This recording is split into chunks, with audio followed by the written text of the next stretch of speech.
राधे राधे गुरुजी। जी राधे राधे।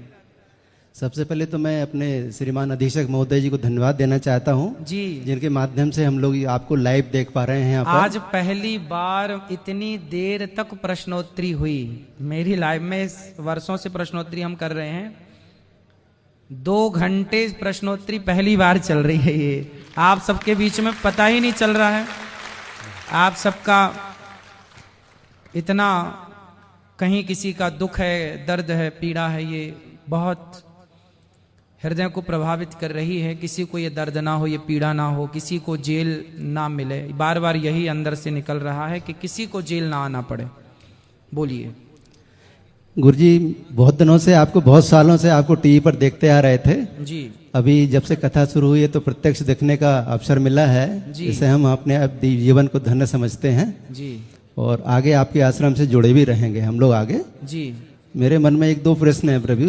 बोलिए। आपने अभी थोड़ी देर पहले बताया था कि ईश्वर एक है और हाँ। बाकी सब देवता हैं। हाँ। तो जैसे अपन किसी भी मंदिर में जाते हैं हाँ। तो वहाँ तमाम भगवान, जैसे शंकर जी हैं, विष्णु भगवान हैं, रामचंद्र जी हैं, कृष्ण जी हैं, तो ये सभी भगवान रूप में वहाँ मौजूद रहते हैं। तो अपन किसको माने? एक का कहना, आपका जैसा कहना है कि एक को मानो, सबको मत माने, एक को साधे सब सदे, सब साधे सब जाए। वाह। तो इसका क्या अर्थ है गुरु जी? देखो, आपके पिताजी आपको पुत्र कहते थे, ये मेरा बेटा है जी। आप अपने पिता के लिए क्या हो? बेटे हैं उनके। बेटा है। और अपने पुत्र के लिए आप क्या हो? पिता है उनके लिए। और आप अपनी पत्नी के लिए क्या हो? पति। और आप अपने बहन के लिए क्या हो? भाई। तो आप एक ही हो ना जी। पर आपको देखने वाले 4 हैं। जी हाँ जी। तो पिता ने पुत्र के रूप में देखा, आपके पुत्र ने आपको पिता के रूप में देखा, बहन ने भाई के रूप में और पत्नी ने पति के रूप में। जी हाँ, हो जी। आप एक पर देखने वाले 4 हैं। तो आपको 4 रूपों से देखा जा रहा है। उसी तरह ईश्वर एक है। कोई उन्हें राम के रूप में देखता है, कोई कृष्ण के रूप में, कोई शिव के रूप में, कोई विष्णु के रूप में है। तत्व एक। जैसे कान के बाला, जी हाँ, कान में जो बाला है वो भी सोने का है और गले में जो हार है वो भी सोने का है। जी हाँ। दोनों में ही सोना है पर दोनों के नाम अलग अलग हैं। ये बाला है, ये हार है, ये झुमका है, ये हार है।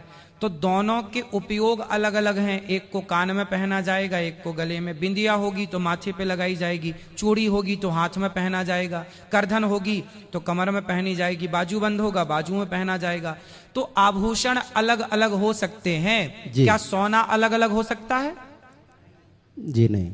सोना सब में एक है, गोल्ड तो सब में एक है, पर आभूषण अलग हैं, उपयोगिता अलग है। उसी प्रकार भगवान तो एक है पर उन्हें एक भगवान को कोई मर्यादा पुरुषोत्तम के रूप में देखता है तो वो राम हो जाते हैं। कोई कृष्ण कन्हैया जरा छलिया के रूप में देखता है तो उनके लिए वो कृष्ण हो जाते हैं। वही शिव हो जाते हैं, वही विष्णु है। अनेक रूप हैं, अनेक रूप रूपाय विष्णवे प्रभु विष्णवे। नाम रूप अलग अलग हैं, तत्व एक है, एक ही ईश्वर है। जो शिव है वही नारायण है, जो नारायण है हरि हरि और ना भेदा। जो नारायण है वही शिव है, जो शिव है वही नारायण है। भगवान नारायण के 24 अवतार हुए जी। ब्रह्मा उन्हीं के अवतार हैं, राम कृष्ण नरसिंह वामन धन्वंतरी कच्छप, ये 24 अवतार हैं। तो एक ही 24 भागों में डिवाइड हो गए। नरसिंह वही बन गए, वामन वही बन गए, राम बन गए, कृष्ण बन गए। तो किसी भी रूप में आप देख रहे हैं, राम हो, कृष्ण हो, शिव हो, सबके रूप में एक ही हैं जो नारायण है। मूल में नारायण है।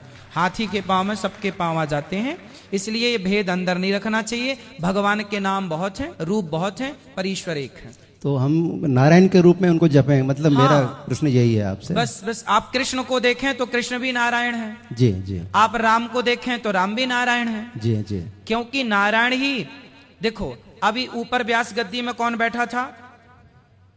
यहाँ कथा कौन सुना रहा था आपको? आप सुना रहे थे गुरुदेव। आप ही, हम सुना रहे थे ना। अभी यहाँ प्रश्नोत्तरी में कौन सुना रहा है आपको? आप ही हैं। तो वहां हम बैठे थे और यहाँ भी हम बैठे हैं। जी हाँ। तो 2 जगह हम बैठे कि नहीं? तो हम 2 जगह बैठे हैं, हम ही बैठे हैं ना।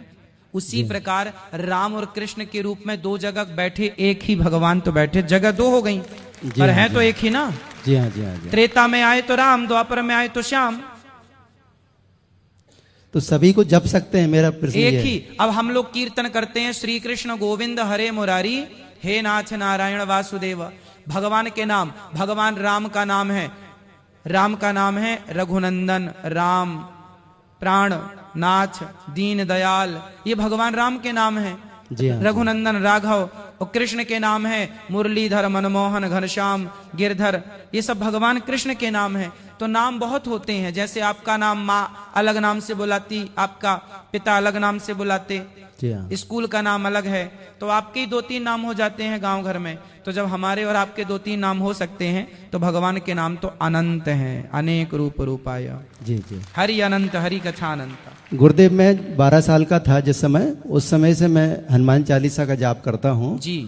और अभी मेरी उम्र 62 साल है करीबन, तो मैं अपना कैलकुलेशन भी पहले रखता था, तो 1 करोड़ से ऊपर मैंने हनुमान चालीसा पाठ कर लिए हैं अभी तक। वाह, 1 करोड़ से ऊपर। हाँ, 1 करोड़ से ऊपर हो गया है। सुंदर। और एक चीज और बताना चाहता हूँ कि मेरी जो पत्नी एक्सपायर कर गई 45 साल में, उन्होंने 11 करोड़ वाला गायत्री मंत्र लिख लिया था, उनको सिद्ध हो गया था। वो वहाँ के जो हरिद्वार के गुरुजी थे, जी जी। उन्होंने बोल दिया था कि अगर ये 11 करोड़ इनका हो जाएगा तो ये सिद्ध हो जाएगा, तो ये दुनिया छोड़ देंगी। तो ऐसा उनके साथ हुआ और उन्होंने जाते, एक्चुअली जो कल मैंने प्रश्न किया था आपसे परसों, तो उसमें आपने मेरे को ये कहा था कि आपने जो दूसरी शादी की है उसके कारण आपको ये दंड मिला है।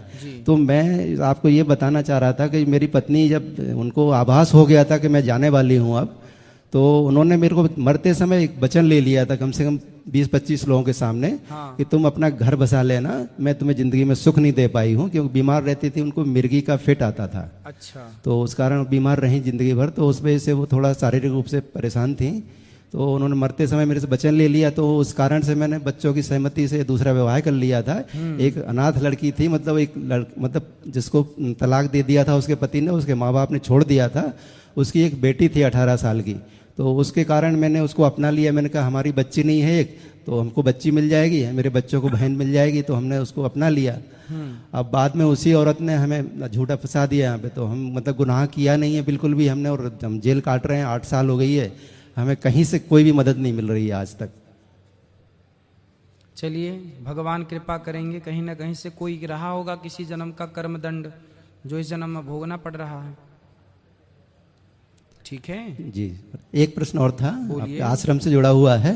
जैसे आपने अभी जो आपका जो वहाँ चल रहा है कि अब दान राशि वहाँ दे सकते हैं, जी। तो जैसे अभी आपके उसमें बताया जाता है कि एक माह का आजीवन खर्चा आप 21,000 रुपये लेते हैं, जी। तो क्या इसमें उस माता को ये पता रहता है कि आपका ये खर्चा कौन बेटा उठा रहा है कि नहीं रहता है? आप चाहें तो बता दिया क्योंकि जाएगा। ये प्रश्न मेरा कई बंदी भाइयों ने मुझसे कहा था कि ये प्रश्न गुरुदेव से पूछना आप कि जब मतलब आए, जी, आप जब आए तो खुद अपने सामने ही बोल दें कि मैया आपका बेटा बनकर मैं आपकी सेवा करने आ गया। ऐसा हो सकता है? बिल्कुल संभव है? बिल्कुल संभव है। आप आके आइए, मतलब खुद कॉमन फंड में आप बहुत पैसा सारे लेते बच्चे हैं। आते हैं, जी हाँ, बोलते हैं मैया से, मैया हमारी ओर से आज आपको भोजन, आज हमने आपको गोद लिया, आज से आपकी दवाई का पैसा हम देंगे, आपकी हाँ। दवाई हम, आपका भोजन हम, आपके वस्त्र हम कराएंगे। तो आप भी आके कोई सेवा ले लो, मैया आज से हम आपकी ये सेवा करेंगे।